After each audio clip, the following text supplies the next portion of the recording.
The late afternoon sun cast long shadows across the quiet streets of Riverbrook as Agent Amara Wilson guided her unremarkable gray sedan through town. Nothing about her vehicle or appearance suggested she was anything other than an ordinary traveler passing through. Her dark blazer and simple blouse were deliberately forgettable, her natural hair pulled back in a practical style. The modest silver watch on her wrist concealed advanced communication technology, and her seemingly ordinary smartphone contained encryption that would baffle most intelligence experts. Amara had just wrapped up 3 weeks of exhausting undercover work, tracking a domestic terrorist cell operating across state lines. The operation had been a success. Her team had gathered critical intelligence that would lead to arrests in the coming days. Now, all she wanted was to make the 4-hour drive back to headquarters, file her report, and collapse into her own bed for the first time in nearly a month. The flashing blue and red lights appeared suddenly in her rearview mirror. Amara checked her speedometer, 27 in a 30 zone. She hadn't rolled through any stop signs. Her turn signals worked perfectly and her registration was current. A small knot formed in her stomach, but she kept her expression neutral as she signaled and pulled to the curb. Training kicked in automatically. She placed both hands on the steering wheel where they could be clearly seen, lowered her window, and waited. In her mind, she quickly reviewed the contents of her car. Nothing suspicious or revealing about her true occupation was visible. Her credentials were tucked away in her inside jacket pocket. 2 officers approached, one on each side of her vehicle. The one on the driver's side, a stocky man with a ruddy complexion and close-cropped hair, kept his hand resting near his holster. His name tag read Officer Brennan. The second officer, taller and leaner with cold eyes, stood watching from the passenger side. "License and registration," Brennan demanded without preamble, his tone sharp and unfriendly. "May I ask why I'm being pulled over, officer?" Amara asked calmly, maintaining steady eye contact. The officer's jaw tightened. "I'll ask the questions here. License and registration now." Amara kept her voice level. "I'd be happy to provide those. I'm just wondering what traffic violation I committed." Officer Brennan leaned closer to the window, his face hardening. "You fit the description of someone we're looking for. Now, are you going to cooperate or are we going to have a problem?" The vague explanation set off warning bells in Amara's mind. 12 years with the agency had taught her to recognize when something wasn't right. She had encountered this kind of fitting the description explanation before in her personal life, though never while on assignment. "I'm happy to cooperate," she replied. "I'm going to reach slowly for my registration in the glove compartment, and then for my license in my purse on the passenger seat. Is that all right?" The officer gave a curt nod, and Amara moved with deliberate slowness. As she reached across to the glove compartment, she noticed the second officer watching her every movement with suspicious eyes. She retrieved her vehicle registration and then carefully reached for her purse. "What brings you to Riverbrook?" Officer Brennan asked, his tone making it sound more like an accusation than a question. "Just passing through on my way home," Amara answered truthfully, though omitting any details about where home was or why she'd been traveling. "From where?" "I was visiting friends in Lakeside," she lied smoothly, referring to a city about 2 hours away. The cover story was one she had rehearsed dozens of times.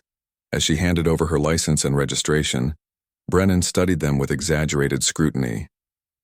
His partner had circled around to the back of her car and appeared to be running her plates.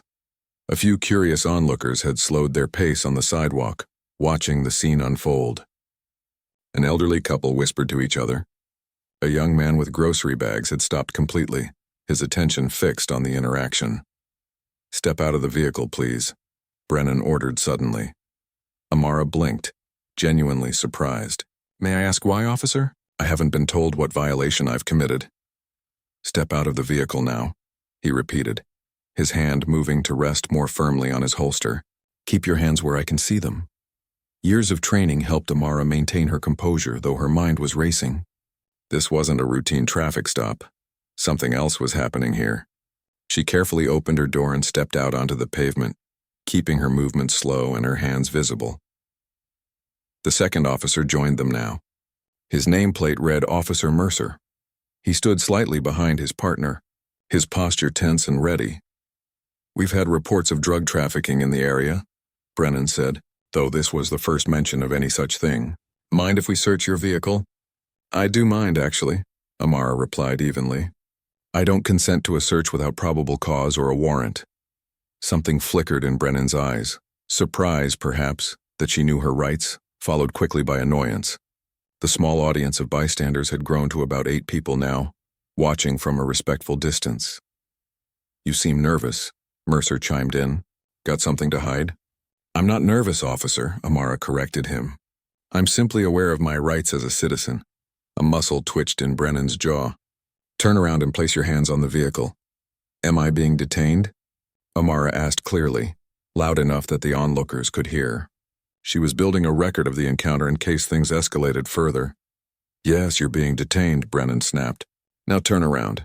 Amara complied, placing her hands on the roof of her sedan. As a CIA operative, she had been in far more dangerous situations than this one. Part of her wanted to reach for her credentials now, to end this charade, but years of discipline held her back. Revealing her identity in public would compromise operational security. There were protocols for these situations, and they didn't include blowing her cover in front of a gathering crowd. Brennan began patting her down with unnecessary thoroughness while Mercer stood guard. Amara noticed a young woman in the growing crowd holding up a phone, recording the encounter. Good. Documentation would be useful later. What's this? Brennan asked sharply, his hand stopping at the inside pocket of her blazer where her credentials were concealed. My ID, Amara said simply. You already gave me your license, he said suspiciously. It's a work ID, she clarified, knowing she couldn't reveal more without compromising herself. Brennan reached into her pocket and pulled out the leather wallet containing her CIA credentials. Amara tensed. This was exactly what she'd hoped to avoid.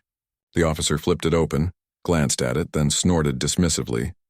Right, he said sarcastically, pocketing it rather than returning it to her. We'll just verify this work ID back at the station. It was clear he thought it was fake. Amara knew her credentials looked authentic because they were authentic. But to a small-town officer unfamiliar with Federal Intelligence Agency IDs, the simplicity of the design might seem suspicious. Officer, Amara said quietly, I suggest you look at that identification more carefully before this goes any further. Are you threatening an officer of the law? Mercer stepped forward, his hand moving to his belt. Not at all, Amara replied calmly. I'm simply advising you that you may be making a serious mistake. Brennan's face darkened. That's it. Turn around. Before she could respond, he had grabbed her arm, spinning her around and pushing her against the car with more force than necessary. The crowd murmured as he roughly pulled her hands behind her back and snapped handcuffs around her wrists. You have the right to remain silent, Brennan began reciting as he tightened the cuffs. Anything you say can and will be used against you in a court of law. As the Miranda rights continued, Amara caught fragments of commentary from the onlookers. She wasn't doing anything, one woman said. Always the same with them, a man muttered. Someone should call. Another voice began. Amara remained silent as she was led to the police cruiser. Her mind was already 3 steps ahead, calculating. The tracking device in her watch would have already alerted her handler to the unexpected stop. Standard protocol gave her 4 hours before extraction procedures would begin. She just needed to remain calm and wait. As the door of the police car closed behind her, Amara caught a glimpse of her sedan, looking abandoned by the curb. Inside that car were months of intelligence work. Nothing obviously classified to the naked eye, but data that needed to be protected. She hoped the officers would simply impound the vehicle rather than conduct a thorough search.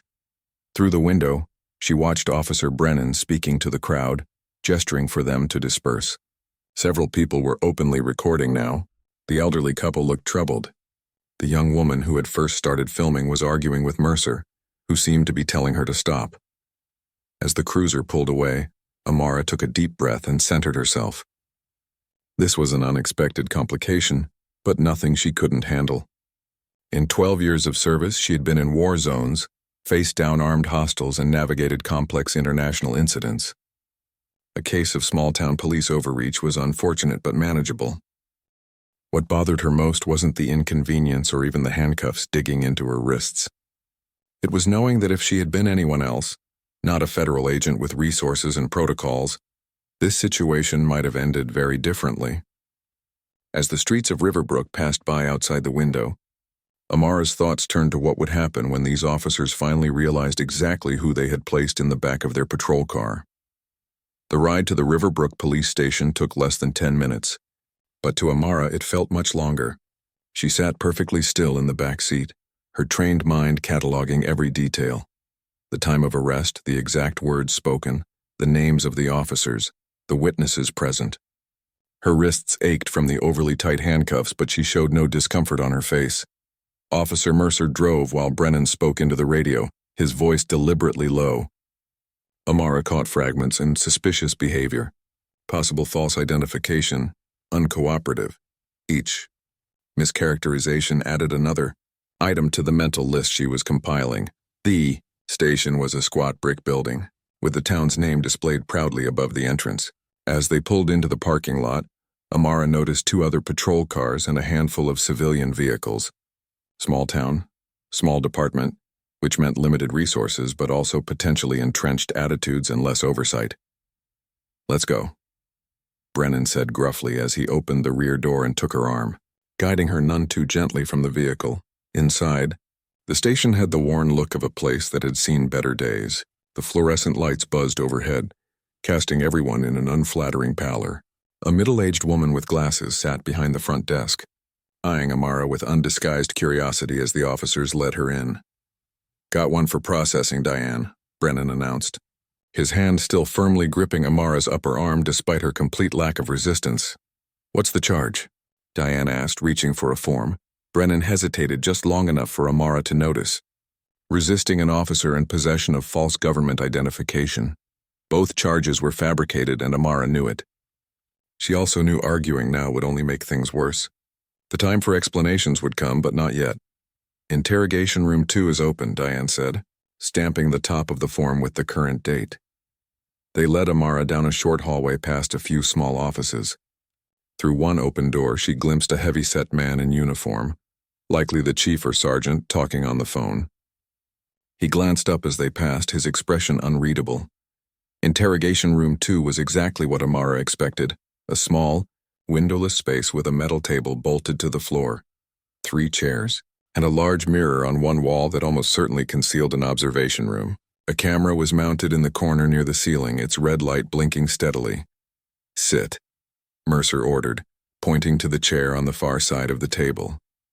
Amara complied silently. Her handcuffs remained on. "Officer Brennan will be back to process you shortly," Mercer said, his tone clipped. Then he left, closing the door firmly behind him. Alone for the first time since being pulled over, Amara took the opportunity to assess her situation more thoroughly. The handcuffs were standard issue, nothing she couldn't handle if necessary, but escape wasn't her goal. The camera meant she was being watched, so she maintained her composed demeanor. By her estimation, approximately 45 minutes had passed since she was first pulled over. Her tracker would have registered the unexpected stop and sent an alert if she remained stationary for more than 15 minutes.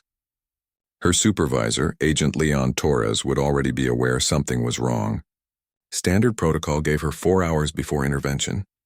But given the sensitive nature of the operation she'd just completed, Torres might move faster. The door opened and Brennan returned with a clipboard and a small plastic bin. He placed the bin on the table and unlocked one of Amara's handcuffs, only to immediately reattach it to a metal loop embedded in the tabletop. "Empty your pockets," he instructed. Amara used her free hand to remove the contents of her pockets. A tissue, a tube of lip balm, and a receipt from a gas station. Nothing that would reveal her true identity or purpose. "All of it?" Brennan pressed, watching her closely. "That's everything in my pockets," Amara replied evenly. Brennan's eyes narrowed. "Your purse and other personal items are being inventoried. We'll also be searching your vehicle." This was concerning. While there was nothing obviously classified in her car, there were subtle things an expert might notice. Modifications to the vehicle, specialized equipment disguised as ordinary objects. But more immediately worrying was her phone, which contained encrypted communications software. "I believe you need a warrant to search my vehicle without my consent," Amara pointed out calmly. Brennan's face reddened slightly. "We have probable cause. You were uncooperative during a routine stop and presented false identification." "The identification is genuine," Amara said. "A simple phone call would confirm that." "Right," Brennan scoffed. Because everyone in Riverbrook carries a CIA badge. So he had looked at it more closely after all. Yet he still believed it was fake, which was both frustrating and somewhat understandable. The credential was deliberately understated. No flashy emblems or holographic seals that movies had led people to expect. "I'm entitled to my phone call," Amara said, changing tactics. "All in good time," Brennan replied dismissively, beginning to fill out the booking form. Name, Amara Wilson. Address? Amara gave him her cover address in Washington, D.C., a real apartment maintained by the agency for exactly this purpose. Occupation? Here it was. The moment where she could either maintain her cover or attempt to clarify the situation. Protocol dictated maintaining cover until absolutely necessary, but this situation was escalating unnecessarily. "I work for the federal government," she said carefully, "as my identification indicates." Brennan looked up from the form, his expression hardening. "Let's not make this more difficult than it needs to be. What's your real occupation?" Before Amara could respond, the door opened again. The heavy-set man she had glimpsed earlier entered, his nameplate identifying him as Chief Reynolds. He had the weathered look of someone who had spent decades in law enforcement, with salt and pepper hair and deep lines around his eyes. "Officer Brennan." "A word?" he said, his tone neutral but authoritative. Brennan seemed surprised but nodded, placing the clipboard on the table before following the chief out. The door closed behind them, but not completely. It remained open a crack, and through it Amara could hear fragments of their conversation. "Really necessary to cuff her to the table?" the chief was asking. "Uncooperative during the stop, sir," Brennan responded defensively. "Doesn't match what I saw on the dashcam footage." So there was video evidence. That was good news for Amara. "False identification," Brennan insisted. "Called the number on the ID yet?" the chief asked, a pause. "No, sir." "Do it now," the chief ordered, his voice leaving no room for argument. The voices moved away, and Amara was left alone again. The mention of dashcam footage was promising, objective evidence that would show she had been cooperative throughout the encounter. Time ticked by slowly. Amara estimated another 30 minutes had passed when the door opened again. This time it was a young officer she hadn't seen before, carrying a paper cup of water. "Thought you might be thirsty," he said, placing it within her reach. "Thank you," Amara replied, genuinely appreciative of this small kindness. The young officer hesitated, as if wanting to say more, but then simply nodded and left. Amara sipped the water, her mind working through possible scenarios. Best case, the chief had called the verification number on her credentials and the situation would be resolved soon.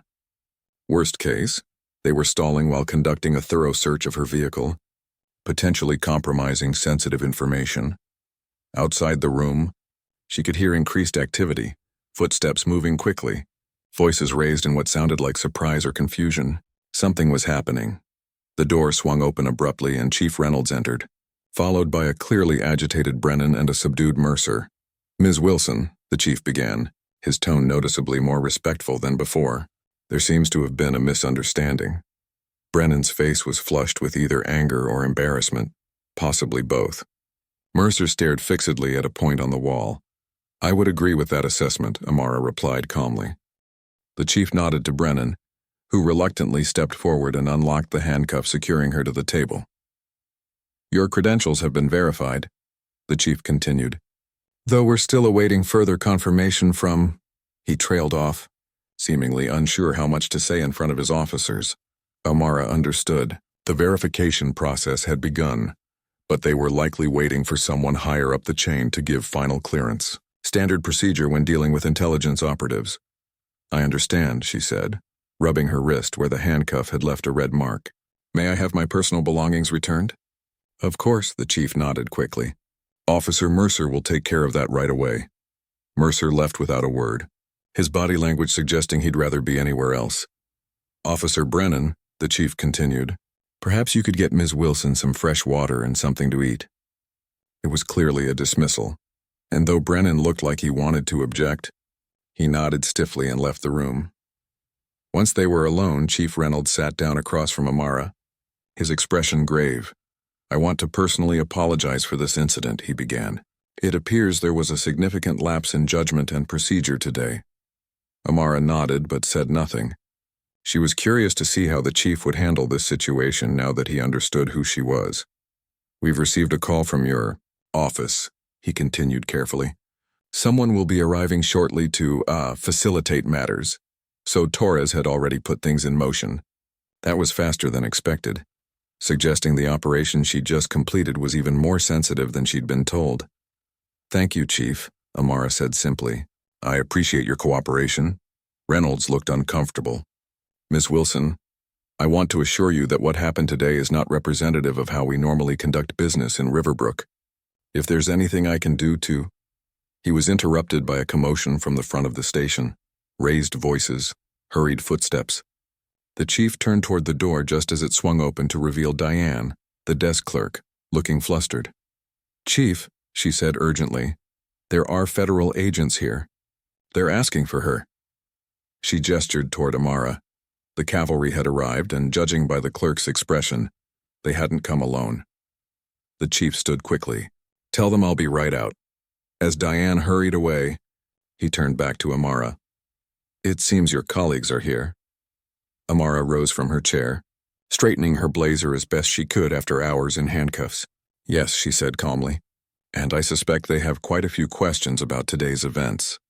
As she followed Chief Reynolds out of the interrogation room, Amara could already hear the distinctive, authoritative tone of federal agents taking control of the situation. The real consequences of today's misunderstanding were only just beginning to unfold. The front area of the Riverbrook police station had transformed in the span of minutes. Where there had been quiet routine, there was now focused, purposeful activity. 3 individuals in dark suits stood in the center of the room, their presence commanding attention without raising voices. Amara recognized her supervisor immediately. Agent Leon Torres stood a head taller than the others, his broad shoulders and perfectly tailored suit giving him the appearance of a wall in human form. His dark eyes scanned the room, landing on Amara as she entered with Chief Reynolds. The slight nod he gave her communicated volumes. Acknowledgement, assessment, assurance. Beside Torres stood a woman Amara knew as Agent Valentina Diaz, the regional director. Her presence here was unexpected and significant. Diaz rarely left headquarters for field issues unless they were of the highest priority. The third person, a younger man with wire-rimmed glasses, was unfamiliar to Amara but carried himself with the unmistakable bearing of legal counsel. "Chief Reynolds," Torres spoke, his deep voice carrying easily across the room. "I'm Agent Torres. We spoke on the phone." Reynolds extended his hand, which Torres shook briefly. "Yes, sir. Thank you for coming so quickly. As I mentioned, there's been an unfortunate misunderstanding." "So it seems," Torres replied, his tone neutral, but his eyes sharp. "Agent Wilson appears to be unharmed?" The use of agent before her name sent a visible ripple through the room. Diane at the front desk looked up in surprise. Officer Mercer, who had been returning with a plastic bag containing Amara's belongings, froze mid-step. From a side hallway, Brennan watched with a stony expression. "I'm fine," Amara confirmed, stepping forward. A bit of unnecessary discomfort, but nothing serious. Torres nodded again, then turned to the legal counsel. "Mr. Hayashi, would you mind examining Agent Wilson's personal effects before they're returned?" The young man stepped forward, taking the plastic bag from Mercer with a polite but firm nod. He quickly inventoried the contents: Amara's phone, wallet, keys, and the CIA credentials that had been dismissed as fake. "Everything appears to be accounted for," Hayashi confirmed, handing the items to Amara. "Though I'd recommend a more thorough check of the electronic devices once we return." Amara understood the subtext. They needed to verify her phone hadn't been compromised. She slipped it into her pocket without turning it on. Director Diaz, who had been silently observing until now, addressed Chief Reynolds. "I understand your officers conducted a search of Agent Wilson's vehicle." Reynolds shifted uncomfortably. "A preliminary examination only, Director. Once we received your call, I ordered all search activities to cease immediately." "And where is the vehicle now?" Diaz asked. "Still in our impound lot, ma'am. Untouched since we brought it in." Diaz turned to Torres. "Leon, have Kit bring the transport team for the vehicle. Standard containment protocol." Torres stepped away to make the call, leaving an awkward silence in his wake. Amara used the moment to observe the room more carefully. The initial shock of the federal presence was wearing off, being replaced by different reactions among the police staff. Diane seemed fascinated, stealing glances at Amara with newfound interest. Mercer looked distinctly uncomfortable, avoiding eye contact with everyone. And Brennan's face had settled into a mask of defensive resentment. Chief Reynolds cleared his throat. Director, I want to assure you that my department will cooperate fully with any investigation into this incident. Officer Brennan and Officer Mercer were following what they believed to be proper procedure. But if mistakes were made, when, Diaz corrected calmly. Not if. But we'll address that shortly. First, I'd like a private word with Agent Wilson. Reynolds nodded quickly. Of course. You can use my office. He gestured toward the door Amara had noticed earlier. Diaz turned to Amara. Agent? Amara followed her superior into the chief's office, aware of the eyes tracking their movement. Torres rejoined them, closing the door behind him. The chief's office was modest but personal. Family photos on the desk, fishing trophies on a shelf, a university diploma on the wall. Diaz didn't sit and neither did Torres, so Amara remained standing as well. Are you actually all right? Diaz asked, her professional tone softening slightly. Yes, ma'am, Amara confirmed. Some minor bruising from overly tight handcuffs, but nothing significant. Good, Diaz nodded. Now tell me exactly what happened from the beginning. Amara recounted the events precisely. The traffic stop, the officer's behavior, the search, the arrest, the questioning. She omitted nothing, including her own responses and decisions throughout the encounter. When she finished, Torres spoke. The operation you just completed, was it compromised in any way by this incident? No, Amara said with certainty. The intelligence was already secured and encrypted. Even if they had managed to access my phone or the hidden compartments in the vehicle, they wouldn't have been able to retrieve anything useful. Nevertheless, Diaz said, we'll need to run a full security audit. Standard procedure. Amara nodded her understanding. It was indeed standard procedure, though somewhat inconvenient. What about the officers? She asked. Particularly Brennan? Diaz and Torres exchanged a glance. What about them? Diaz asked carefully. Amara chose her next words deliberately. Their behavior was problematic on multiple levels. Procedural violations, potential civil rights issues, abuse of authority. Brennan in particular seemed to be operating from a place of bias rather than professional judgment. Noted, Diaz said. And these observations will be included in our official report. But I sense you have something specific in mind. Amara did. The experience had been unpleasant but enlightening. This isn't just about me or what happened today. There's a pattern here that likely affects others in this community. People without federal badges to protect them. Torres nodded slowly, understanding dawning in his eyes. You're thinking about the bigger picture. Always, Amara confirmed. It's what we're trained to do. Diaz studied her for a moment, then allowed herself a small smile. This is why you're one of our best, Wilson. Even in an adverse situation, you're thinking strategically. She turned to Torres. We'll need the dash cam footage, body cam recordings if they exist, and witness statements from anyone who observed the arrest. Already requested, Torres confirmed. Hayashi is handling the paperwork now. A knock at the door interrupted them. At Diaz's acknowledgement, Chief Reynolds entered, looking even more uncomfortable than before. Excuse the interruption, he said, but there's something you should know. It seems that several bystanders recorded the arrest on their phones. 2 videos have already been posted online and are gaining traction. Local news has picked up the story. This was an unexpected complication. Amara's first concern was operational security. Her face on the internet could compromise future undercover work. Diaz seemed to read her thoughts. Have our media team start containment procedures, she instructed Torres. Usual channels, privacy concerns, national security implications. Torres nodded and stepped aside to make another call. Chief, Diaz continued, I'd like to speak with Officers Brennan and Mercer now, separately. Reynolds hesitated. Director, I should mention that Officer Brennan has requested union representation before any further questioning. That's his right, Diaz acknowledged smoothly. But he should understand that this isn't a disciplinary interview yet. This is a national security matter, which operates under different protocols. The subtle emphasis on national security wasn't lost on Reynolds, whose already worried expression deepened. "I'll speak with him," he said, before leaving the room. Once they were alone again, Diaz turned back to Amara. "While we sort this out, I want you to be examined by medical staff. It's procedure, and it documents everything properly." Amara knew better than to argue, though she felt it unnecessary. "Yes, Director. We've also arranged secure transport back to headquarters when you're cleared," Diaz added. "The debriefing on your primary operation will proceed as scheduled tomorrow morning." Torres finished his call and rejoined the conversation. "Media containment is underway. The transport team for the vehicle will be here within the hour. Kit says the preliminary security sweep shows no signs of compromised equipment." This was good news. Kit Nakamura was the agency's top technical security specialist. If she said things looked clean, they almost certainly were. Another knock at the door revealed Hayashi. "The legal counsel, Director," he said. "I've reviewed the initial reports filed by the officers. There are significant discrepancies between their written accounts and what the video evidence shows." Diaz's expression hardened slightly. "How significant?"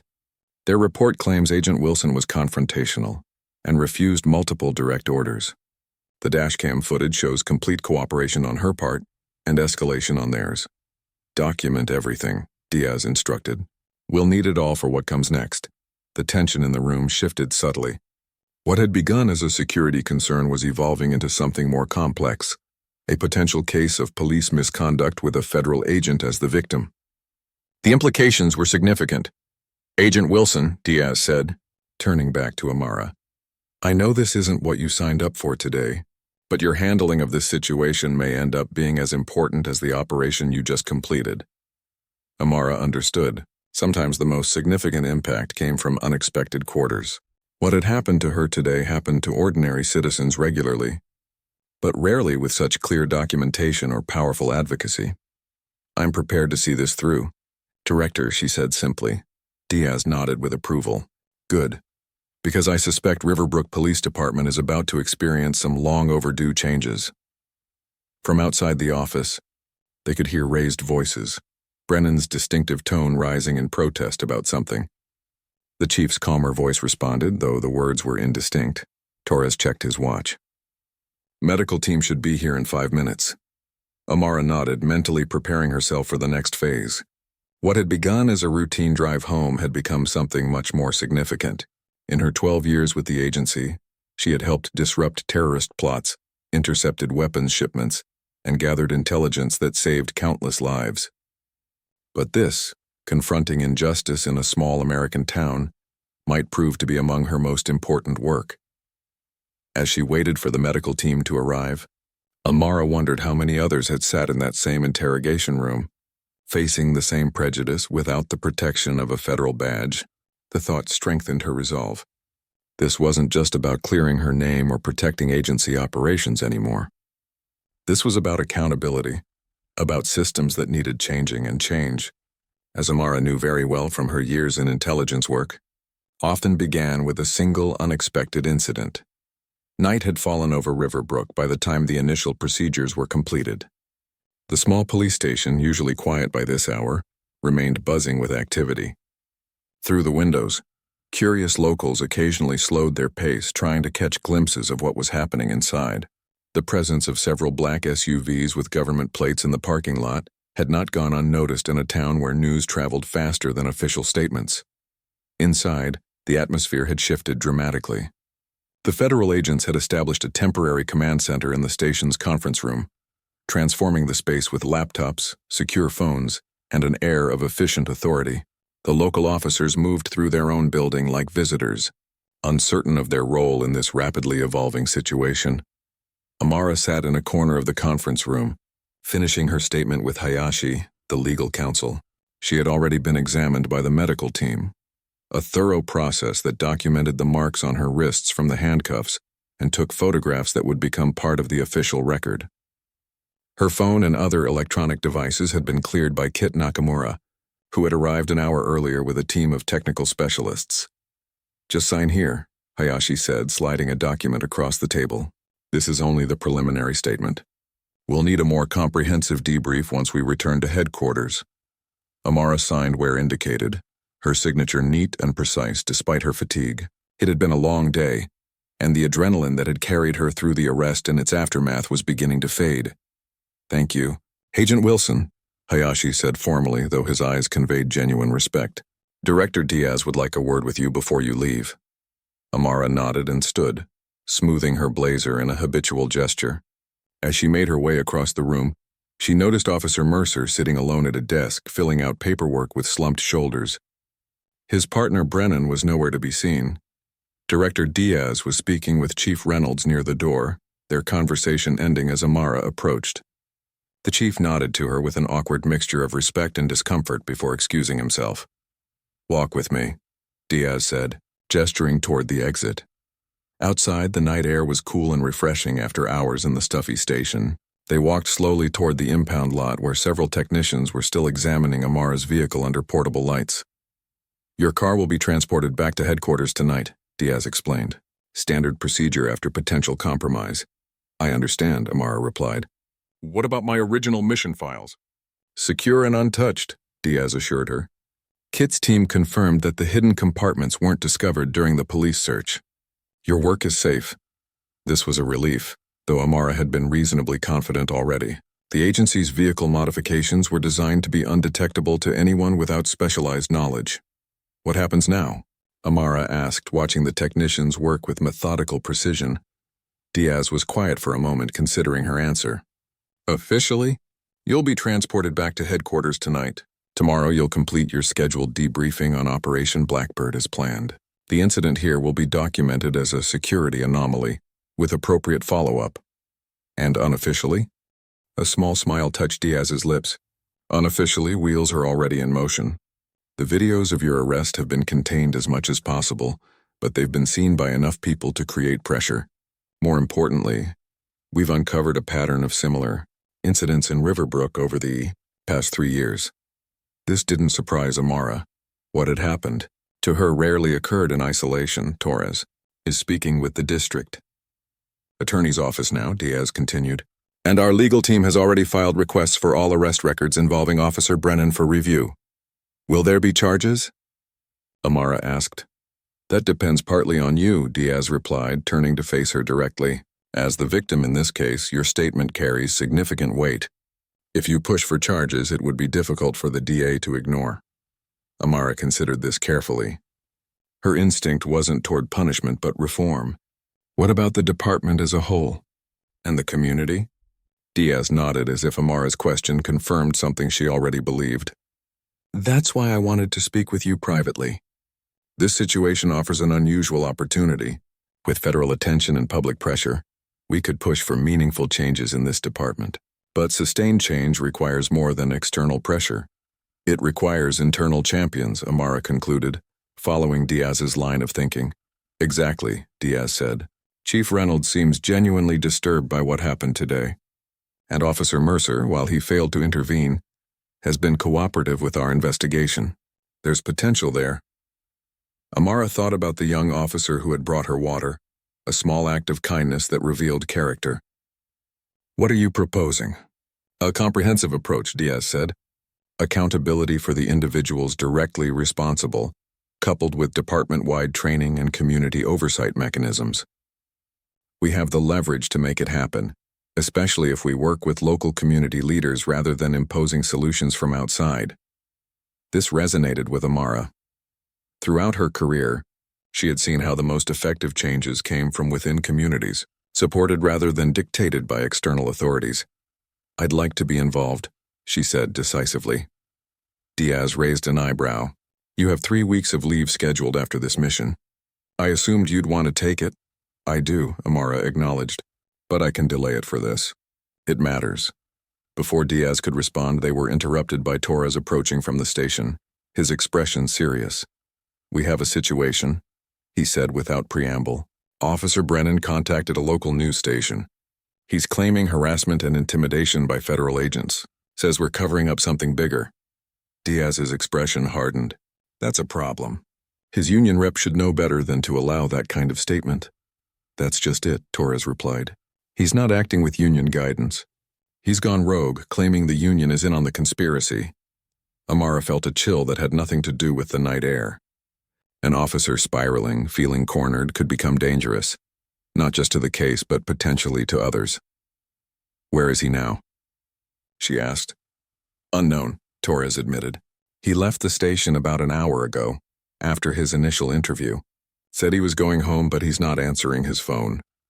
Diaz was already shifting into crisis management mode. "Get a location on him. Use his phone, vehicle tracker, whatever we have.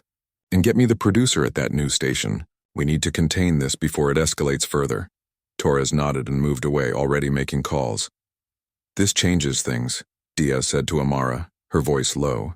"A disgruntled officer making public accusations could complicate our efforts considerably." Amara agreed, but she also saw an opportunity.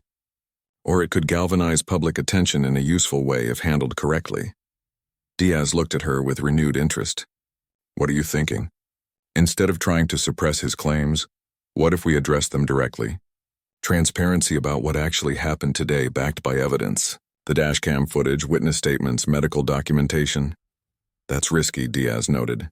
"It exposes not just him but potentially sensitive information about you and the agency." "Not necessarily," Amara countered. "We can control the narrative. Focus on the procedural violations and civil rights issues, not on my specific role or identity. The fact that I'm a federal agent is enough for the public to understand the significance." Diaz considered this for a moment, then nodded slowly. "It has merit. Let me discuss it with headquarters. In the meantime, I want you transported back to D.C. tonight as planned, for your safety as much as for operational security." Amara wanted to argue but knew Diaz was right. Her presence in Riverbrook could inflame an already volatile situation. They were walking back toward the station when Chief Reynolds emerged, looking more harried than ever. "Director," he called, hurrying toward them. "We've got reporters gathering outside the station. Someone leaked that we're holding a CIA agent here." Diaz's expression didn't change, but Amara could sense her frustration. "We're not holding anyone, Chief, and I'd appreciate if you'd refrain from specifying Agent Wilson's agency affiliation." "Of course," Reynolds said quickly. "I didn't mean to imply. That is, I wasn't the one who—" "We understand," Amara interjected, saving him from his floundering. "But this does accelerate our timeline. Director, I should leave now before the media presence grows." Diaz nodded in agreement. "Chief, is there a back exit we can use?" Reynolds led them through the station to a service door that opened onto a small side street. A black SUV was already waiting, one of Torres's team at the wheel. "Agent Wilson will be leaving now," Diaz informed Reynolds. "I expect your full cooperation with our investigation moving forward." The chief nodded solemnly. "You'll have it, Director. What happened today? It's not what this department stands for. At least it's not what it should stand for." Amara studied him, sensing sincerity beneath the awkward phrasing. "Then help us make sure it doesn't happen again," she said simply. "Not to anyone." Reynolds met her eyes for the first time since the federal team had arrived. "I will," he promised, and Amara believed him. As she slid into the waiting SUV, Amara felt the weight of the day's events. What had begun as a routine drive home had become something much larger, a catalyst for change in a community that needed it. The road ahead would be complicated, with Officer Brennan's unpredictable actions, media attention, and the delicate balance of accountability and reform. But as the vehicle pulled away from the Riverbrook police station, Amara felt a sense of purpose stronger than her fatigue. Sometimes the most important work happened not in shadowy operations against foreign threats, but in the open, confronting injustices at home. The SUV turned onto the main road, passing a small crowd of reporters and curious onlookers gathering near the station's main entrance. In the darkness of the vehicle, Amara allowed herself a small smile. The story of what happened in Riverbrook today was just beginning to unfold, and she intended to make sure it ended with justice. 3 weeks had passed since the incident in Riverbrook. The small town had returned to its usual quiet rhythm, though beneath the surface significant changes were taking place.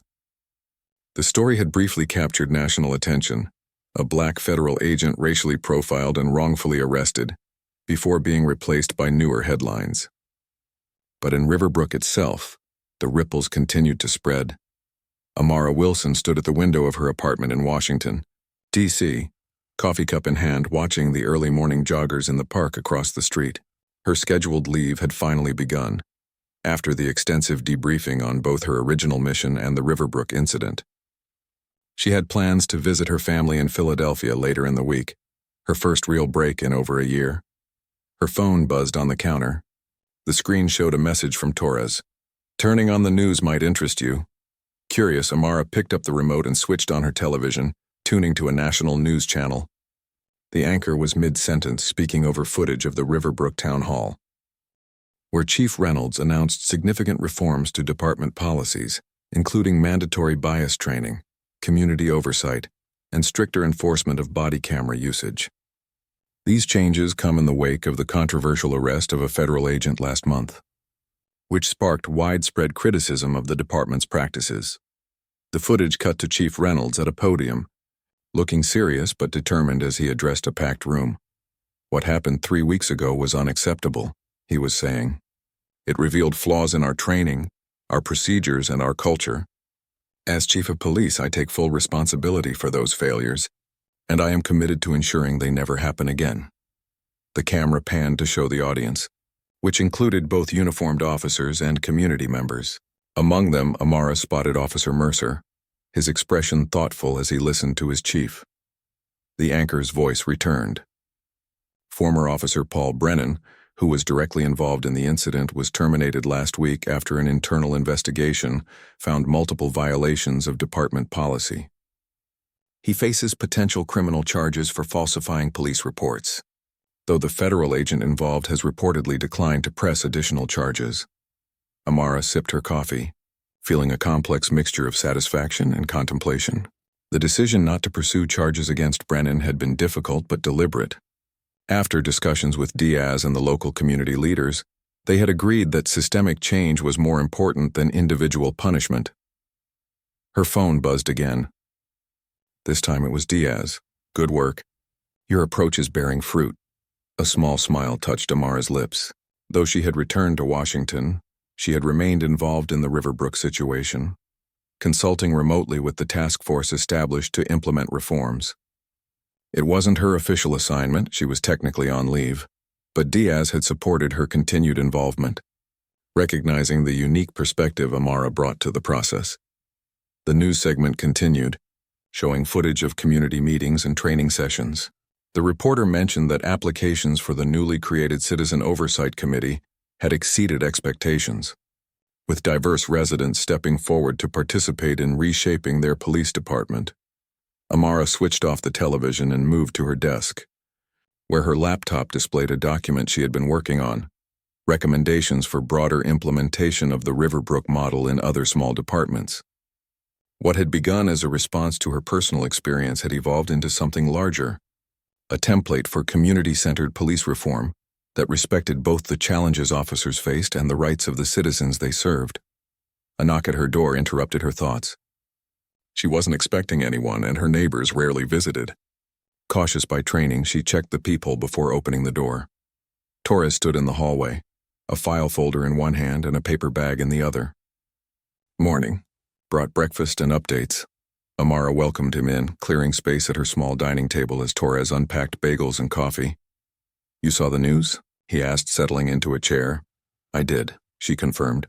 Reynolds seemed sincere. "He is," Torres agreed, passing her a sesame bagel. "Our people on the ground say he's been working 18-hour days, personally reviewing department policies and meeting with community groups." "The man is on a mission. And Mercer?" Amara asked, curious about the younger officer who had followed Brennan's lead that day. "Surprisingly, he's become something of an advocate within the department. After your conversation with him," Amara nodded, remembering. Before leaving Riverbrook, she had requested a private word with Officer Mercer. Their conversation had been brief but meaningful, not about blame, but about choices and their consequences, about the responsibility each officer carried every time they put on the badge. "Sometimes people just need to be shown a different path," she said simply. Torres studied her for a moment. "Diaz is impressed with how you've handled this whole situation, the way you've balanced accountability with forward momentum. It's not common." Coming from Torres, this was significant praise. He was typically sparing with compliments, believing that excellence should be expected rather than celebrated. What about Brennan? Amara asked, changing the subject slightly. Any news?